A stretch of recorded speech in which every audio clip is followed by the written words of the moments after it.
কম্বিনেশনটা যেটা দেখলাম levocetirizine montelukast which is quite a pretty common combination. বেশিরভাগ যারা পিডিয়াট্রিক মেডিসিনে আর কি ড্রাগ তৈরি করে তাদের অনেকেরই এই কম্বিনেশন আছে।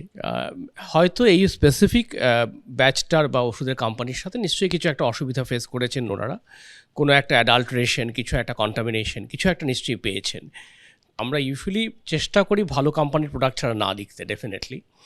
কিন্তু এখন তো ধরুন গ্রামে গঞ্জে অনেক ছোটো ছোটো কোম্পানিরও প্রোডাক্ট চলে, এখন সেগুলো কিভাবে ম্যানুফ্যাকচারিং ইউনিট তৈরি করছে সেগুলো তো অনেক সময় প্রবলেম হচ্ছে যা বোঝা যাচ্ছে। সেটা তো গভর্নমেন্টের তরফ থেকেই সেটা কিন্তু নজরদারি করতে হবে, এবং স্পেশালি যখন তারা প্রোডাকশনের জন্য পাচ্ছে, লাইসেন্স পাচ্ছে, সেটা বোধহয় আরেকটু জোরদার সেটা স্ক্রিনিং করা দরকার যে রিয়েলি তারা তাদের ম্যানুফ্যাকচারিং ইউনিটটা সেরকমভাবে তৈরি কিনা সেরকম ওষুধ তৈরি করতে।